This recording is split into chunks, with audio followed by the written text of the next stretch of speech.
Assalamualaikum warahmatullahi wabarakatuh. Innal hamdalillah nahmaduhu wa nasta'inuhu wa nastaghfiruh wa na'udzu billahi min shururi anfusina wa sayyiati a'malina. May yahdihillahu fala mudilla lahu wa may yudlil fala hadiya lahu.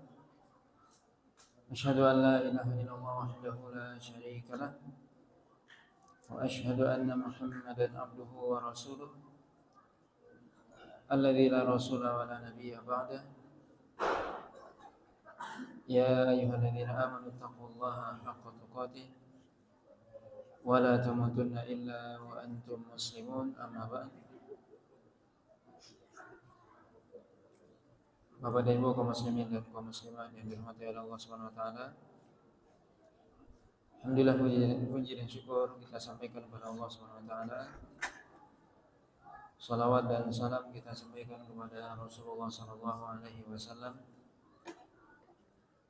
dan juga kepada keluarga beliau, para sahabatnya, serta orang-orang mukmin yang senantiasa mengikuti beliau sampai hari kiamat nantinya. Pada malam hari ini kita membahas bagian terakhir dari kitab Siyam, yaitu bab tentang i'tikaf,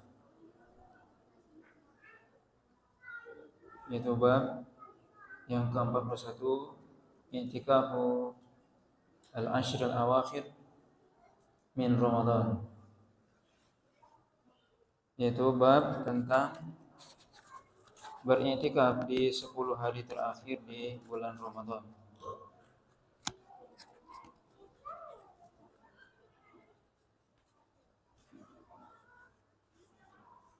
Dalam bab ini disebutkan oleh Imam Muslim beberapa hadis, diantaranya dari sahabat Abdullah bin Umar radhiyallahu taala anhuma, anna Nabiy sallallahu alaihi wasallam kana ya'takifu fil ashril awakhir min Ramadan,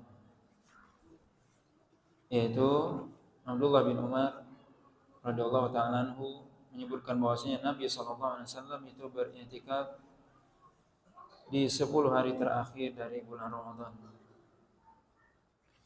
Yang mana al-i'tikaf artinya adalah secara bahasa al-habsu wal muksu wal luzum, yaitu menahan diri dan berdiam di suatu tempat. Secara bahasa, secara syariat, al-mukthu fil masjid min syakhsin makhsus bi sifatin makhsus atau bi sifatin makhsusah, yaitu seseorang berdiam diri di masjid dengan sifat tertentu atau dengan melakukan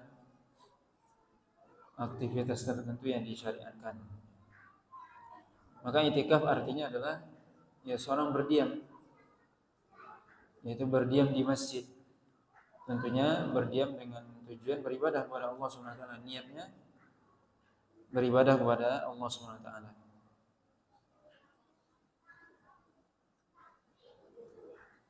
Dalam hadis ini Abdullah bin Umar menyebutkan bahwasanya Nabi SAW itu senantiasa beriktikaf di 10 hari terakhir dari Ramadan.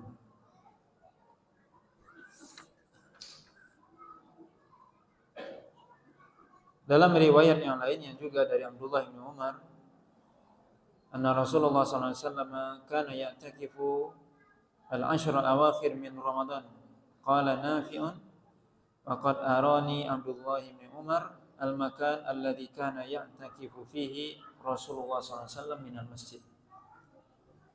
Abdullah bin Umar mengatakan bahwasanya Rasulullah SAW senantiasa beriktikaf di 10 hari terakhir. Kemudian Nafi, yaitu perawi hadis dari kalangan tabi'in, muridnya Abdullah bin Umar, mengatakan bahwasanya sungguh Abdullah bin Umar memperlihatkan kepadaku tempat atau menunjukkan kepadaku tempat beriktikafnya Nabi SAW di masjid atau dari Masjid Nabawi. Bin Nafi mengatakan Abdullah bin Umar memperlihatkan kepadaku atau menunjukkan kepadaku tempat di mana Nabi SAW senantiasa beriktikaf di masjid selama 10 hari terakhir di bulan Ramadan. Kemudian riwayat selanjutnya dari Aisyah radhiyallahu taala anha qalat kana Rasulullah sallallahu alaihi wasallam ya'takifu al-ashr al-awakhir min Ramadan. Aisyah radhiyallahu taala anha mengatakan bahwasanya Rasulullah sallallahu alaihi wasallam itu senantiasa beliau beriktikaf di 10 hari terakhir dari bulan Ramadan. Dan juga dalam riwayat yang lain juga dari Aisyah radhiyallahu taala anha, anna Nabi sallallahu alaihi wasallam kana ya'takifu al-ashr al-awakhir min Ramadan hatta tawaffahu Allah azza wa jalla. Thumma i'takafa azwajahu min ba'dihi. Kata Aisyah radhiyallahu taala anha bahwasanya Nabi sallallahu alaihi wasallam senantiasa beriktikaf di 10 hari terakhir dari bulan Ramadan sampai beliau meninggal. Kemudian beriktikaflah setelah beliau meninggal itu istri-istri beliau. Maka hadis-hadis ini menunjukkan, pertama disebutkan oleh Imam Nawawi rahimahullah taala bahwasanya sepakat seluruh para ulama bahwasanya iktikaf itu hukumnya adalah sunnah. Seluruh para ulama, bahkan dikatakan oleh Imam Nawawi ijma', yaitu sepakat para ulama mengatakan bahwasanya iktikaf itu hukumnya adalah sunnah. Kemudian dianjurkan beriktikaf itu di masjid, yaitu di masjid yang didirikan di dalamnya sholat 5 waktu, dan sangat dianjurkan juga di masjid yang di situ dilaksanakan sholat Jumat. Itu tentunya lebih utama. Walaupun sebagian ulama tidak mensyaratkan itu. Tapi yang lebih utama adalah seorang beriktikaf di masjid yang di situ juga dilakukan sholat Jumat. Kemudian, apakah ketika beriktikaf itu disyaratkan seorang berpuasa? Sebagian para ulama mengatakan iya. Yaitu Imam Malik dan Imam Abu Hanifah mengatakan disyaratkan seorang ketika beriktikaf itu disyaratkan dia berpuasa.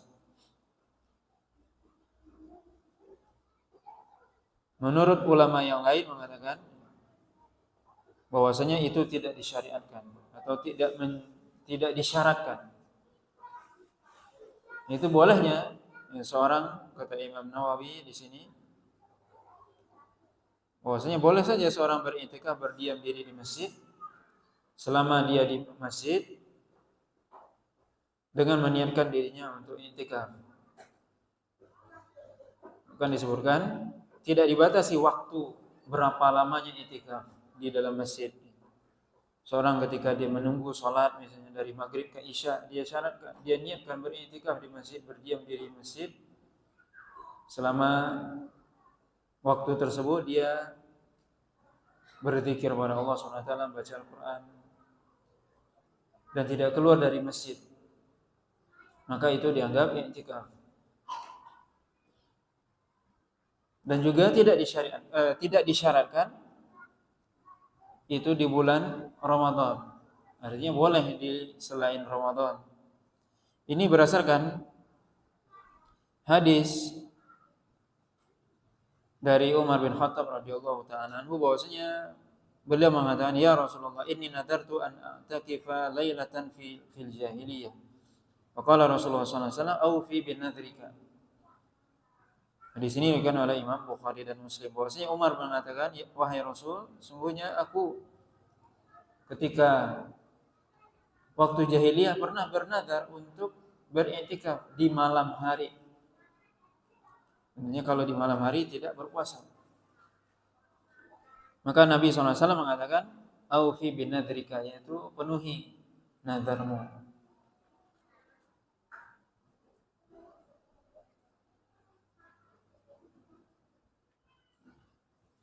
Kemudian seorang ketika beriktikaf tentunya tadi disebutkan oleh Imam Nawawi, seorang berniat, yang pertama perlu dia meniatkan diri, berniat bahwasanya dia berdiam di masjid dengan tujuan beriktikaf. Karena tentunya orang berdiam di masjid macam-macam tujuannya. Dan niat adalah ibadah. Atau berdiamnya seorang bergantung kepada niatnya. Apa tujuan dia berdiam di masjid? Maka beriktikaf tentunya butuh niat. Seorang dia masuk masjid, berdiam diri di masjid, baik siang ataupun malam, dengan dia berniat beriktikaf, maka menurut sebagian para ulama itu sah ya, dan dibolehkan. Kemudian faedah dari hadis ini juga yaitu bolehnya wanita beriktikaf di masjid, di mana dalam hadis yang terakhir kita baca yaitu istri-istri Nabi beriktikaf setelah Rasulullah SAW wafat. Maka para ulama menjelaskan bolehnya seorang wanita beriktikaf di masjid, tentunya dengan syarat dia diizinkan oleh suaminya atau walinya. Kemudian ada tempat khusus bagi wanita, yaitu tidak bercampur dengan laki-laki. Dan tentunya beriktikaf ya di masjid. Maka karena ada sebagian yang mengatakan wanita beriktikaf di masjid rumahnya atau di kamarnya di rumah. Maka tidak seperti itu, karena istri Nabi itu beriktikaf di masjid. Maka beriktikaf itu hanya di masjid, tidak di kamarnya, tidak di rumahnya. Maka hadis ini menunjukkan bahwasanya bolehnya seorang wanita untuk beriktikaf di masjid dengan syarat tadi suaminya atau walinya mengizinkan. Makanya istri-istri Nabi tidak beriktikaf kecuali setelah Rasulullah SAW wafat. Kenapa? Karena mereka, para istri Nabi, lebih mendahulukan tentunya untuk berkhidmah kepada Nabi SAW. Kemudian juga nanti akan kita sebutkan bahwasanya pernah istri-istri Nabi itu beriktikaf ketika Nabi juga beriktikaf. Kemudian Nabi SAW membatalkan iktikaf,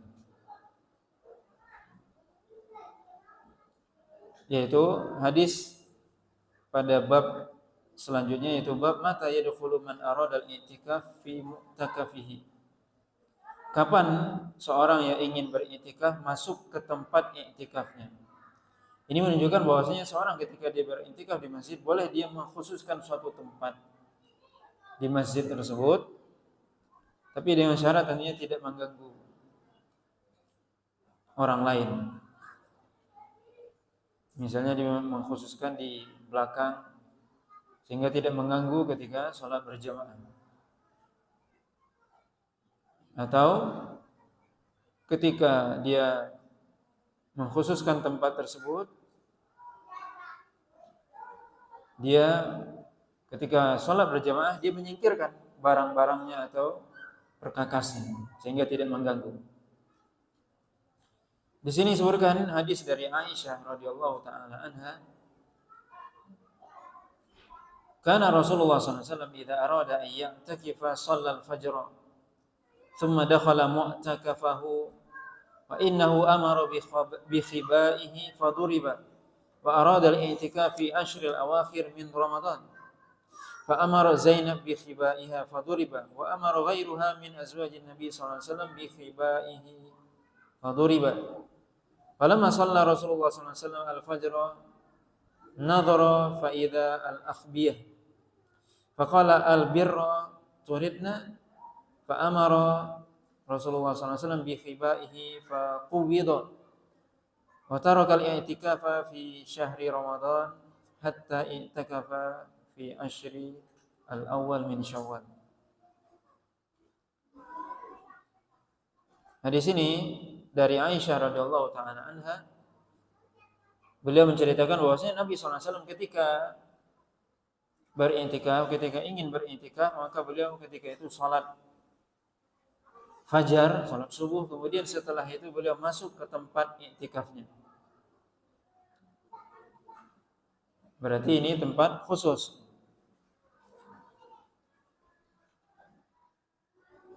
Dan dalam riwayat yang lain disebutkan bahwasanya Nabi SAW itu ketika beriktikaf, dalam riwayat ini disebutkan ketika ingin beriktikaf. Karena secara zahir dari hadis ini, yaitu Nabi SAW seolah memulai iktikafnya setelah salat fajar. Tapi jumhur para ulama, mayoritas para ulama mengatakan bahwasanya seorang yang ketika ingin beriktikaf, dia memulai masuk ke dalam masjid adalah ketika matahari terbenam di malam 21. Di malam 21.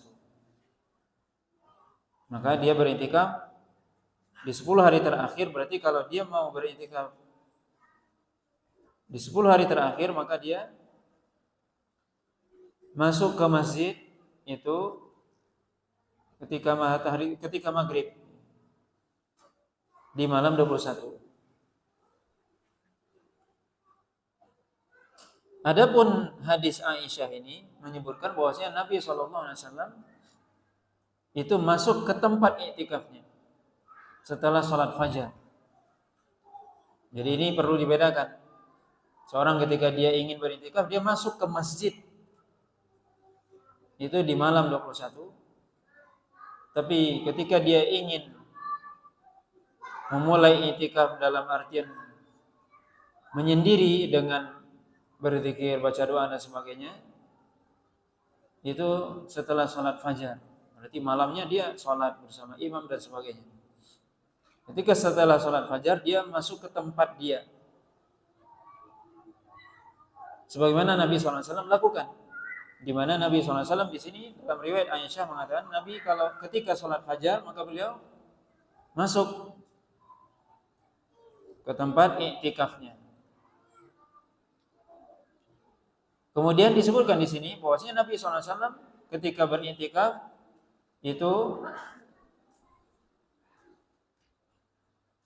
menyuruh untuk membangun atau membuat khibah itu seperti kemah, tempat khusus yang beliau di situ menyendiri.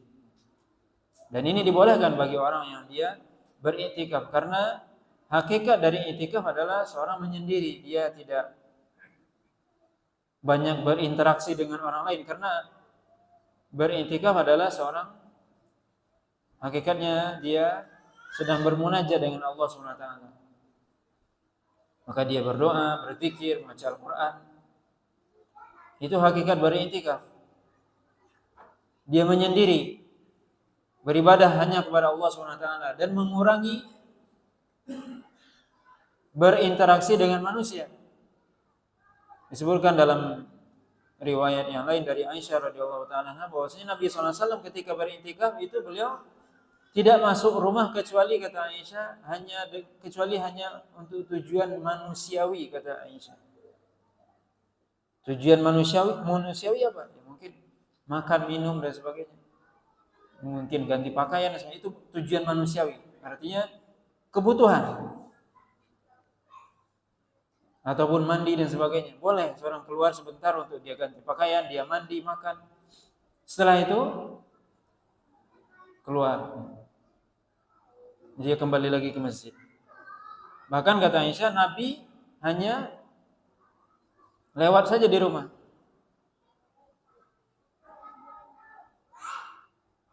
Ini diantara tentunya adab dalam beriktikaf. Bagaimana seorang benar-benar menyendiri dan mengurangi interaksi dengan manusia. Boleh dia berinteraksi tapi tidak banyak. Karena Nabi pernah juga dikunjungi oleh salah seorang istri beliau, yaitu Sofia, ketika beriktikaf. Kemudian Nabi SAW mengantarkan ke depan pintu rumahnya. yaitu beliau berbincang dengan istrinya kemudian diantarkan pada malam hari. Tapi tentunya dikurangi.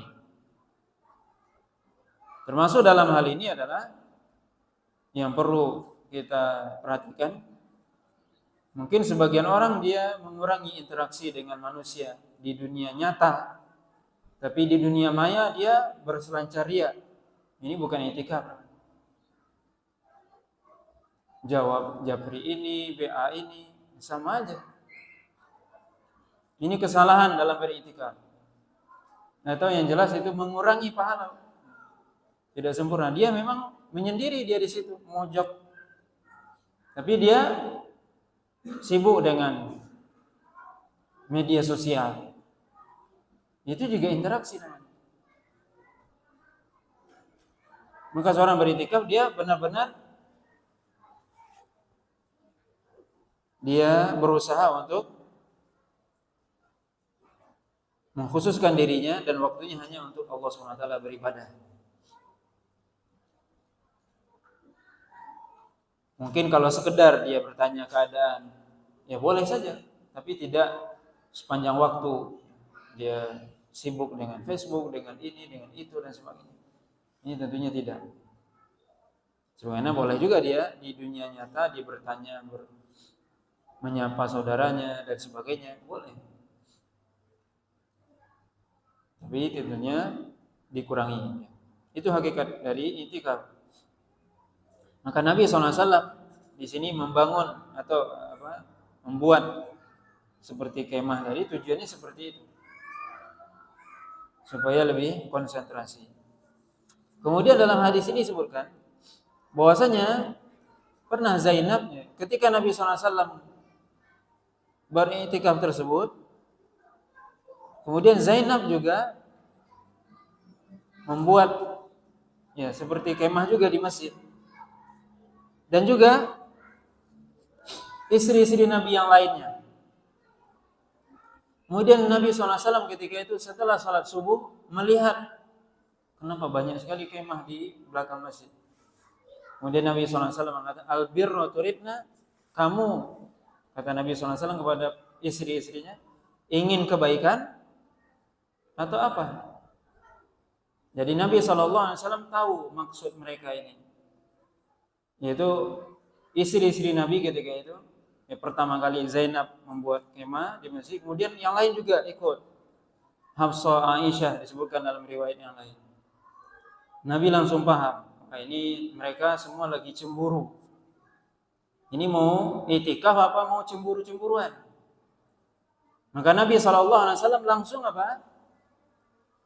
Langsung beliau menyuruh agar kemahnya dihancurkan, dirobohkan. Kemudian beliau tidak beritikaf selama 10 hari tersebut. Kemudian beliau menggantinya di 10 hari pertama di bulan Syawal. Ini juga menjadi dalil bahwasanya tidak disyaratkan berpuasa ketika i'tikaf. Di sini bisa kita lihat bagaimana Rasulullah SAW dengan istri-istri beliau. Tentunya wajar wanita dia cemburu, wajar. Tapi Nabi SAW tentunya ingin meluruskan niat istrinya. Kamu kumpul di masjid, tujuannya apa? Ibadah atau apa? Maka Nabi sampai itu membatalkan i'tikafnya di 10 hari terakhir di bulan Ramadan. Bisa kita bayangkan 10 hari terakhir Ramadan yang Nabi SAW senantiasa beriktikaf di 10 hari terakhir, tapi karena istrinya ikut rame-rame maka beliau batalkan. Makanya setelah itu para istri Nabi tidak ada yang i'tikaf. Baru setelah Rasulullah SAW wafat, kemudian para istri Nabi beriktikaf di masjid. Karena tidak ada lagi cemburuan. Nabi sudah meninggal. Jadi Nabi SAW bukan melarang wanita untuk beriktikaf di masjid. Bukan melarang istrinya, Zainab dan yang lainnya, tidak. Tapi yang dilarang oleh Nabi adalah, atau yang ingin diperingatkan oleh Nabi adalah apa maksud atau tujuan beriktikaf. Di mana kita bertujuan iktikaf adalah untuk Allah Subhanahu wa taala. Ikhlas kepada Allah Subhanahu wa taala. Apa tujuan beriktikaf di masjid? Beribadah kepada Allah Subhanahu wa taala. Bukan tujuan karena cemburu tadi atau tujuan yang lain. Nah, belago di rumah, iktikaf di masjid. Nah, itu berarti bukan tujuannya beribadah. Tujuan kita ya beribadah kepada Allah Subhanahu wa taala, bukan ada yang lain. Bukan tujuan yang lain. Maka ini kita bisa lihat bagaimana ini istri-istri Nabi. Diperingatkan oleh Nabi, bahkan beliau sampai membatalkan iktikaf. Tujuannya apa? Ini supaya meluruskan niat. Karena ini ibadah, tidak dimasuki oleh niat yang lain. Kemudian ya ini menunjukkan juga bolehnya seorang ya, di sini Nabi SAW mengganti iktikafnya di 10 hari terakhir pada tahun tersebut di 10 hari pertama di bulan Syawal. Bahwasanya Nabi SAW itu kebiasaan beliau adalah ketika beliau melazimkan sebuah amalan, kemudian beliau ada halangan, maka beliau mengqadanya pada waktu yang lain. Sebagaimana Nabi SAW diceritakan juga oleh Aisyah radhiyallahu ta'ala, kalau beliau misalnya tidak sempat sholat malam karena sakit atau udzur yang lain, maka beliau menggantinya pada waktu duha. Kemudian Nabi SAW sholat 12 rakaat. Karena witir itu hanya di malam hari, maka beliau genapkan menjadi 12. Itu Nabi SAW. Bagaimana Nabi ketika melakukan suatu amalan kemudian beliau tidak sempat melakukannya, maka beliau mengganti. Dan itu juga kita dianjurkan. Nabi SAW mengatakan, man nama an hizbihi, siapa yang dia ketiduran dari bacaan Al-Qur'annya. Dia biasa baca tiap malam, baca Al-Qur'an, kemudian dia tertidur, maka ganti kata Nabi di antara waktu duha, di waktu duha. Apa tujuannya? Agar seorang senantiasa bisa menjaga amalan. Karena Nabi SAW mengatakan, khairul a'mal atau ahabbul a'mal ilallah adwamuha wa in qalla. Atau dalam riwayat yang lain, ahabbul a'mal ilallah ma dawa ma sahibuhu. Yaitu amalan yang dicintai oleh Allah yang senantiasa dilakukan oleh seorang tersebut. Ketika seorang sudah terbiasa, dia misalnya bangun malam misalnya, kemudian dia tertidur malam itu, atau dia sakit, maka ganti pada waktu duha sholatnya atau bacaan Al-Qur'annya. Supaya apa? Supaya dia tetap melakukan amalan itu. Sebab kalau seandainya dia tidak menggantinya, dikhawatirkan dia akan malas dan akhirnya dia akan meninggalkan amalan itu. Malam ini enggak sholat malam karena sakit. Malam besok mulai malas datang dan seterusnya. Karena kemarin enggak sholat malam, kayaknya enak. Itu bisikan syaitan. Akhirnya besoknya dia enggak mau lagi.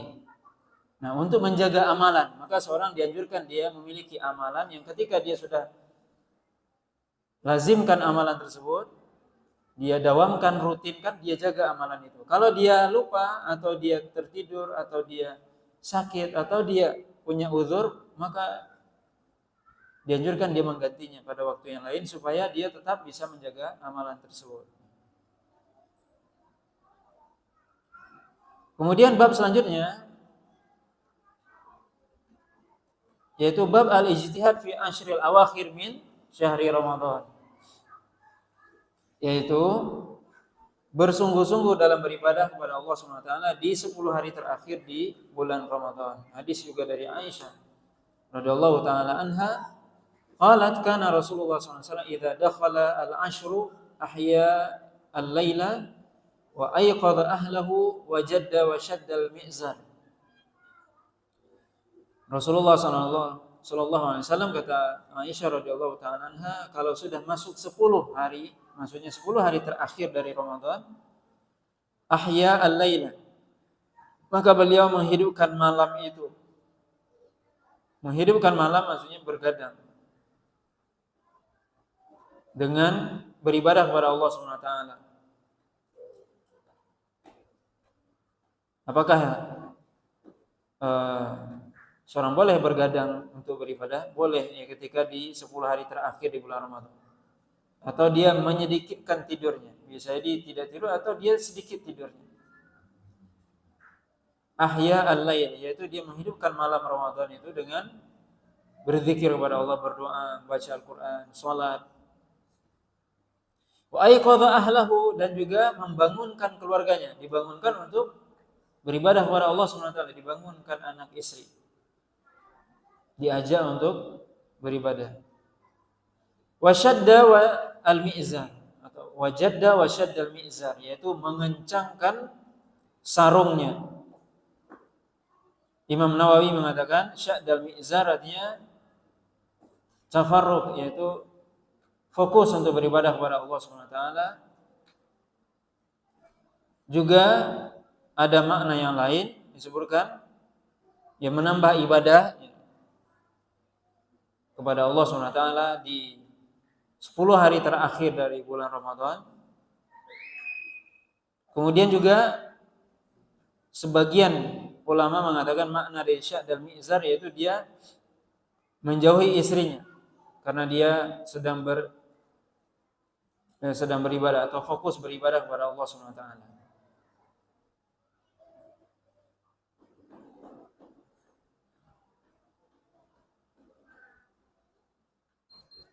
Maksudnya adalah menjauhi istri, maksudnya adalah tidak melakukan hubungan suami istri, itu maksudnya. Ini diantara makna dari syaddal mi'zar, yaitu mengencangkan sarungnya, beribadah atau bersungguh-sungguh dalam beribadah kepada Allah Subhanahu wa taala di 10 hari terakhir.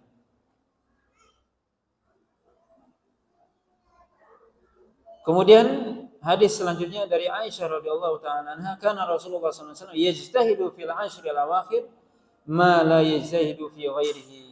Aisyah radhiyallahu taala anha menyebutkan bahwasanya Nabi sallallahu alaihi wasallam itu senantiasa bersungguh-sungguh dalam beribadah kepada Allah Subhanahu wa taala di 10 hari terakhir, di mana sungguh-sungguhnya itu tidak seperti waktu lainnya. Artinya kesungguhan yang Nabi lakukan di 10 hari terakhir itu enggak sama dengan kesungguhan di hari-hari lainnya. Bagaimana Nabi SAW di 10 hari terakhir benar-benar fokus beribadah, menambah ibadahnya, kemudian bersungguh-sungguh, tidak seperti malam-malam yang lainnya.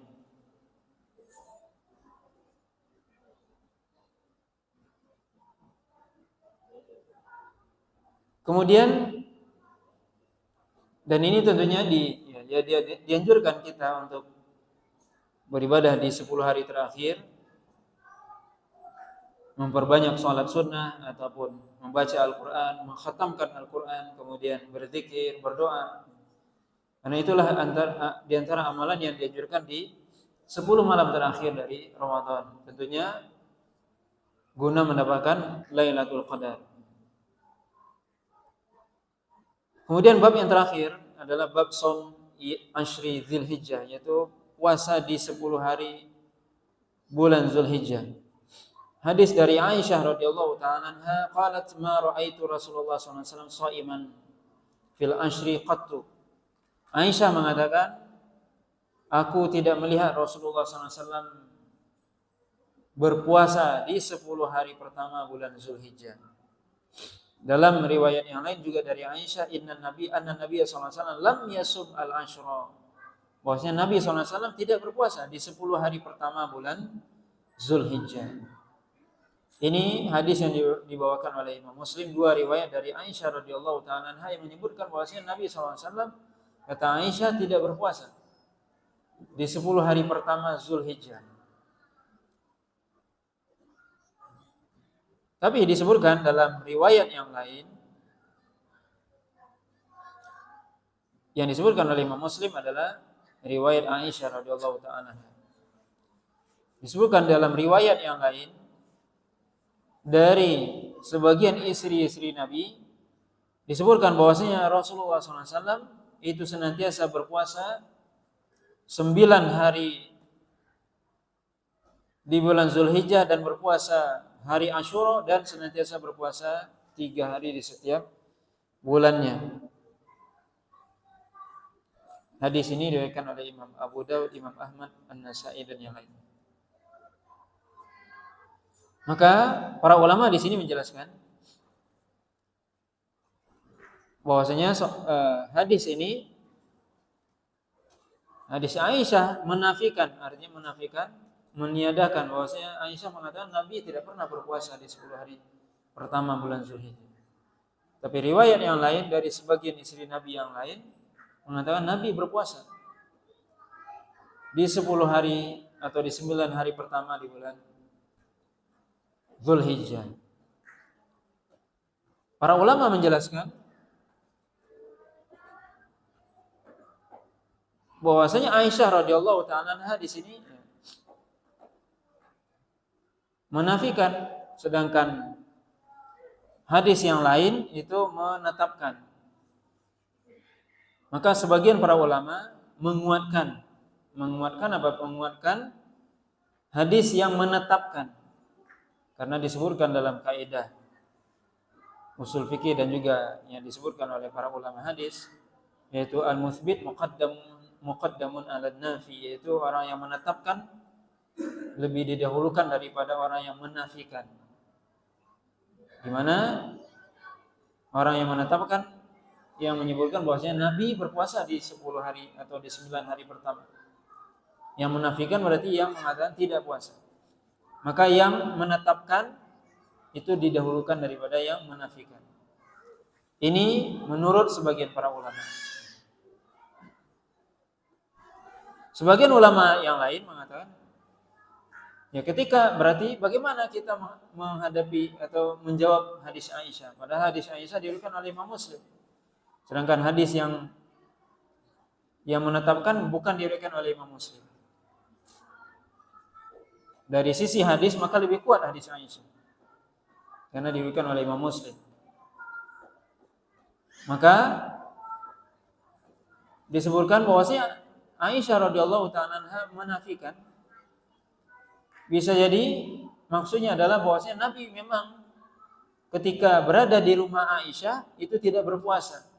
Karena tentunya Nabi istrinya 9, maka sedangkan hari ada 9 juga.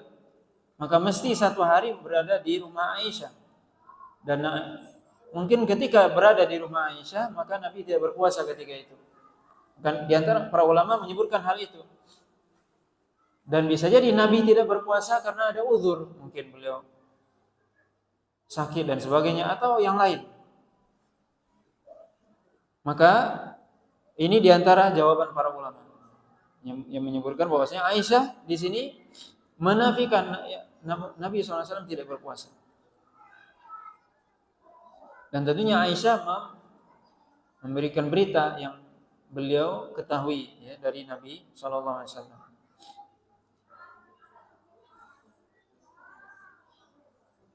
Para ulama yang lain mengatakan bahwasanya berpuasa di 10 hari pertama atau 9 hari pertama di bulan Zulhijjah secara umum disyariatkan, secara umum.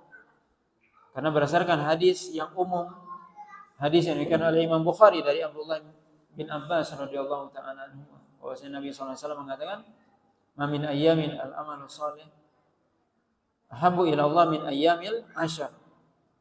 Yaitu tidak ada amalan yang dilakukan oleh seorang hamba yang lebih dicintai oleh Allah SWT kecuali di 10 hari pertama di bulan Zulhijjah. Bahkan dalam hadis itu disebutkan sampai amalan itu lebih utama daripada berjihad di jalan Allah SWT. Maka di antara amalan adalah berpuasa. Maka para ulama menjelaskan, ya secara umum disyariatkan berpuasa di 10 hari pertama di bulan Zulhijjah dengan hadis yang diriwayatkan oleh Imam Bukhari, di mana hadis itu menunjukkan keumuman Dan keumuman itu adalah seluruh amal soleh, puasa, kemudian sholat, kemudian bersedekah, berinfak, berzikir, semua amal soleh yang dilakukan di 10 hari pertama di bulan Zulhijjah, maka itu adalah amal yang utama. Terutama tentunya dianjurkan atau sangat dianjurkan berpuasa di tanggal 9.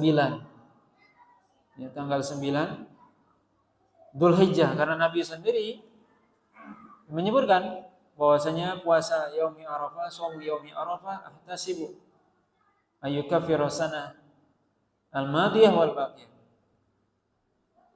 Yaitu aku berharap puasa hari Arafah itu menghapuskan dosa setahun yang lalu dan setahun yang akan datang. Nabi sendiri di sini menyebutkan itu. Dan tidak mungkin Nabi tidak berpuasa pada hari Arafah. Sedangkan hadis Aisyah mengatakan Nabi tidak berpuasa sama sekali. Maka ini wallahu ta'ala alam, yang disebutkan oleh para ulama tadi adalah bahwasanya pendapat yang lebih kuat dalam hal ini adalah dianjurkan, ya, disyariatkan untuk memperbanyak puasa. Baik seseorang dia berpuasa dari tanggal 1 sampai tanggal 9, atau dia berpuasa sebagian dari 10 hari tersebut, atau minimal dia berpuasa pada tanggal 9 Dzulhijjah. Nah, wallahu ta'ala mungkin ini ya pembahasan kita tentang pembahasan kitab Shiyam, dan insyaallah selesai ya pembahasan kitab Shiyam, dan kita lanjutkan nanti pembahasan yang lain ya, kitab yang lain.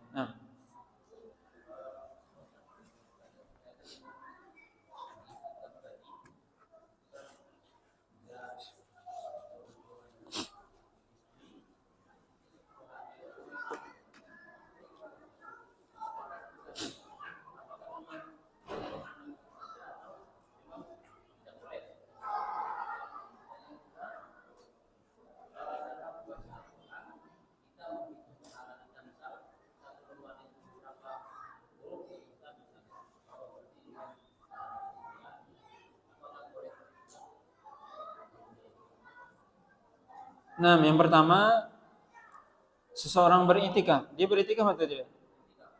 Ya, Allah SWT mengatakan, "Wala tubashiruhunna wa antum akifuna fil masajid."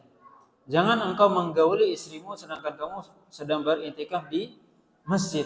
Artinya kalau seorang meniatkan dirinya beriktikaf, maka dia tidak boleh menggauli istrinya.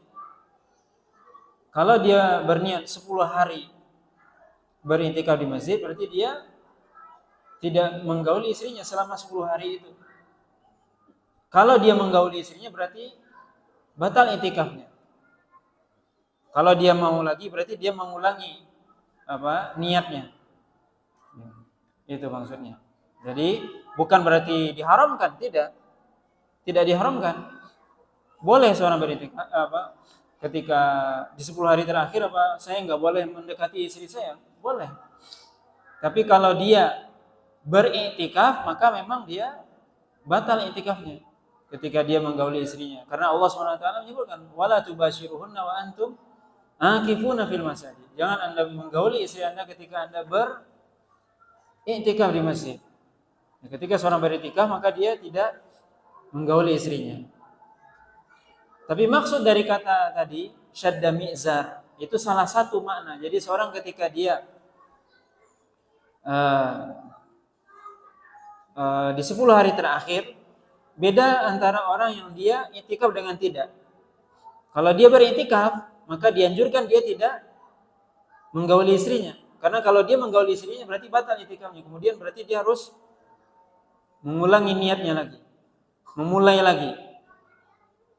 Tapi kalau seandainya dia tidak beriktikaf, tapi dia di 10 hari terakhir di malam Ramadan atau malam ganjil dia bersungguh-sungguh beribadah. Apakah boleh dia menggauli istrinya? Boleh. Karena dia tidak beriktikaf. Cuman Nabi tadi mengatakan, Aisyah tadi mengatakan Nabi itu di 10 hari terakhir syadda mi'zar. Syadda mi'zar itu bersungguh-sungguh dalam beribadah. Salah satu maknanya kata para ulama, salah satu makna menurut sebagian para ulama adalah tidak menggauli istri. Jadi bukan berarti ini salah satu makna. Berarti kalau dia tidak itikaf nggak ada masalah. Dan ketika dia menggauli istrinya tidak ada masalah, boleh. Jadi bukan itu sebuah larangan yang sifatnya haram, enggak. Bukan haram. Ya. Tapi ya bagi yang beritikaf ini tidak. Ya, bagi yang beritikaf dia tidak menggauli istrinya. Nah, itu yang pertama. Yang kedua,